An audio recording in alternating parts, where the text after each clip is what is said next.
वो पहाड़ों में रहता है और उसके सामने आने वाले किसी भी इंसान को मार देता है। उन टेंट्स को अंदर की तरफ से बुरी तरह फाड़ दिया गया था। उनमें से एक विक्टिम की जबान फाड़ कर निकाली हुई थी। आखिर ये येटी नाम का मॉन्स्टर क्या है? एक कहानी है या एक जीता जागता जीव है?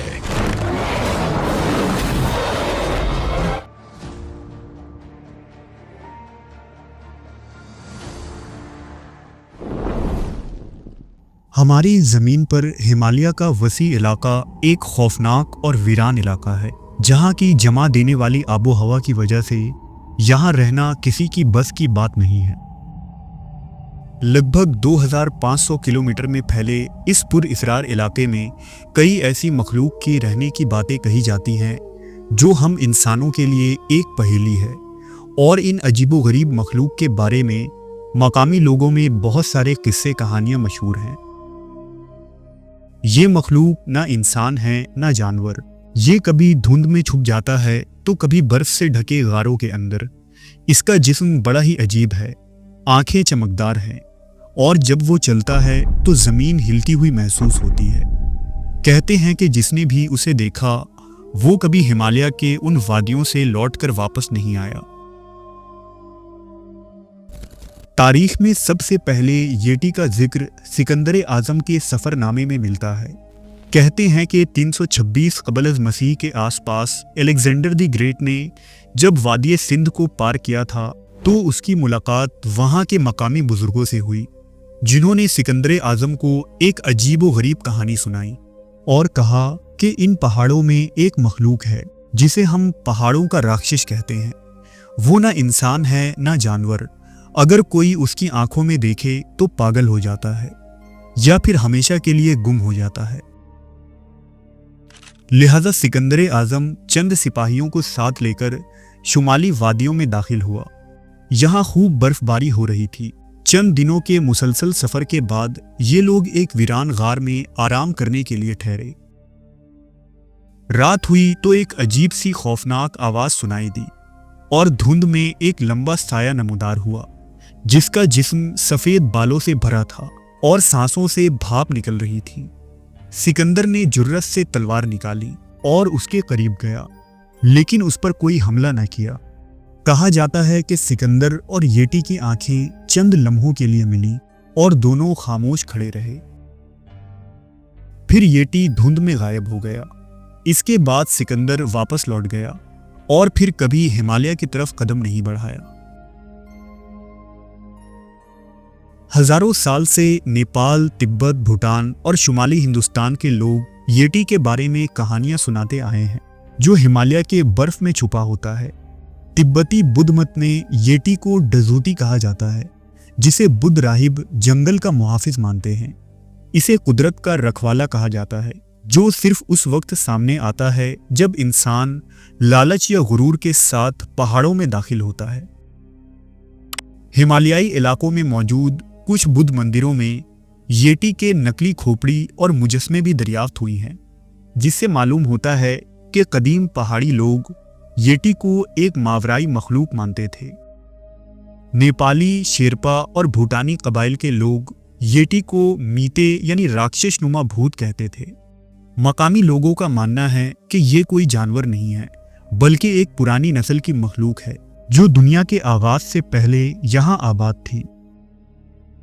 जबकि साधुओं और तिब्बत के लामा ये मानते हैं कि हमारी इस दुनिया से दूसरी दुनिया में जाने के कुछ दरवाजे मौजूद हैं, जो सिर्फ हिमालय के इस वसी वादी में ही छुपी हैं। लिहाजा येटी उन खुफिया दरवाजों की हिफाजत करता है जो दूसरी दुनिया में खुलती है। गर्ज ये कि येटी सिर्फ एक जानवर या मखलूक नहीं है, बल्कि एक अकीदा है। आज भी हिमालय के मकामी लोग सफ़र से पहले येटी के लिए दुआएं या नजरें चढ़ाते हैं ताकि वो उनके रास्ते में ना आ जाए। येटी कुछ लोगों के लिए खौफ है, कुछ के लिए कुदरत का इशारा, तो कुछ के लिए जमीन का मुहाफिज। इस इलाके में आबाद बुद्ध मंदिरों के अंदर हजारों साल से एक रीछनुमा मखलूक की पूजा होती आ रही है, जिसे लोग हिम मानव या गॉड ऑफ हंट कहते हैं। उसके हाथों में एक बड़ा सा पत्थर का हथियार होता है, जिससे वो बुद्ध राहिबों की खूंखार जानवरों से हिफाजत करता है। येटी के मुतालिक एक मशहूर कहानी एक बुद्ध राहिब की है।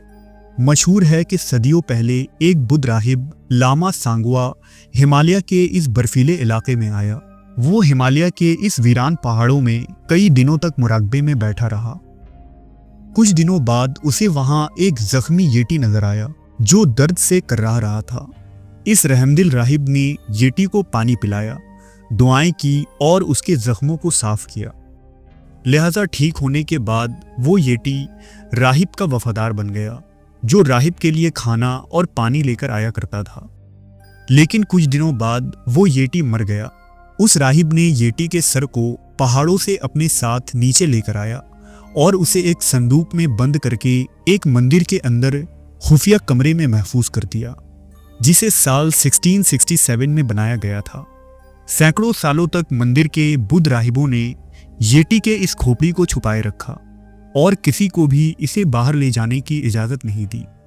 कहा जाता है कि वो मंदिर आज भी तिब्बत और नेपाल के बीच किसी पोशीदा इलाके में मौजूद है।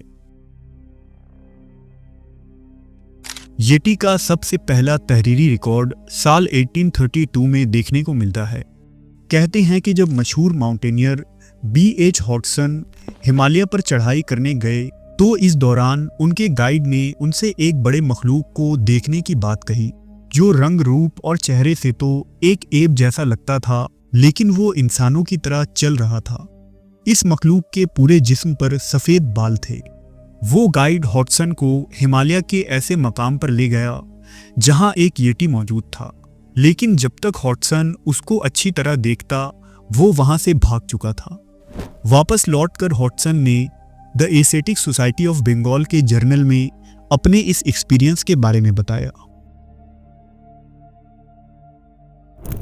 येटी आलमी सतह पर तब मशहूर हुआ जब साल 1925 में मशहूर फोटोग्राफर N.H. टोम्बाजी हिमालय के पहाड़ों को एक्सप्लोर करने निकले।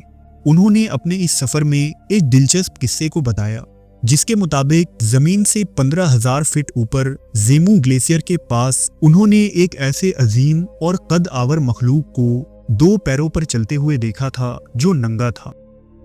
जब वो उस मकाम पर पहुंचे तो वो मखलूक गायब हो गया, लेकिन वहां उसके पैरों के निशान रह गए थे। उनके मुताबिक ये फुटप्रिंट किसी इंसान के नहीं थे, क्योंकि इस फुटप्रिंट की लंबाई 6 से 7 इंच थी और चौड़ाई तकरीबन 4 इंच। ईयर 1997 में इटली के एक माउंटेनियर रेनहोल्ड मैसनर ने यह दावा किया कि वो एक नहीं कम से कम 4 मरतबा इस मखलूक को देख चुके हैं। उन्होंने बताया कि एक दफा तो वो येटी के इस कदर करीब आ चुके थे कि वो उसे छू भी सकते थे। उनका कहना है कि ये निहायत ही शर्मीली मखलूक है, जिसका कद 2 मीटर के करीब है और आपस में राबते के लिए ये सीटी नुमा आवाजें निकालती हैं, जबकि रात के अंधेरों में उनका निशाना भेड़ बकरियां होती हैं, जिनका शिकार करके ये गुजारा करती हैं। येटी को न सिर्फ नेपाल और तिब्बत के इलाकों में बल्कि दुनिया के मुख्तलिफ हिस्सों में भी देखे जाने के दावे किए जा चुके हैं। ऑस्ट्रेलिया में इसे पूवी कहा जाता है, वहीं शुमाली अमेरिका में इसे बिग फुट और स्नोमैन कहते हैं। फर्क सिर्फ ये है कि दूसरे ममालिक में ये मखलूक गर्म और खुश्क जंगलात में भी देखने को मिली है। बहरहाल 20वीं सदी में जब येटी के वजूद को लेकर एक के बाद एक दावे किए जाने लगे, तब साल 2017 में इंटरनेशनल रिसर्चर्स ने येटी पर एक रिसर्च शुरू की, जिसके लिए उन्होंने हिमालय से कुछ सैंपल्स जुटाए और उसकी जांच शुरू की। जेनेटिक एक्सपर्ट्स इस जांच के बाद हैरान रह गए, क्योंकि उनके मुताबिक येटी इंसान और बर्फानी भालू के क्रॉस ब्रीडिंग थे, जबकि कुछ मुहक्किकीन येटी को नेफिलियम से जोड़ते हैं। दरअसल नेफिलियम का जिक्र यहूदी ईसाई सहीफों में किया जाता है, खुसूसन तौरेत की किताब पैदाइश में, जहां उन्हें गिराए गए फरिश्तों और इंसानी औरतों की औलाद के तौर पर बयान किया गया है। उन नेफिलियम्स की कद्दो कामत, ताकत और गैर इंसानी सिफात ने उनके वजूद को अफसानों और साजिशी नज़रियात का हिस्सा बना दिया।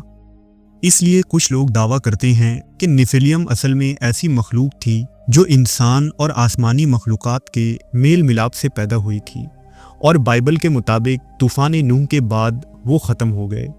ताहम कुछ नज़रियात के मुताबिक उनमें से चंद मखलूकात ने दुनिया के इंतहाई दूर दराज, गैर आबाद और नाकाबिले रसाई इलाकों में पनाह ले ली, और उनमें हिमालय भी शामिल था। येटी शायद जिंदगी की एक ऐसी कड़ी है जो तरक्याती सिलसिले के लंबे सफ़र में कहीं बीच में छूट गई। ये ऐसा राज है जो सदियों से बर्फ के तहों में दफन है। ये मखलूक हकीकत है या सिर्फ वहम? इसका जवाब शायद न सयाहों के पास है न साइंसदानों के पास। शायद कुछ सच्चाइयाँ वक्त से परे होती हैं, और शायद कुछ राज हमेशा के लिए अनसुलझे रहते हैं।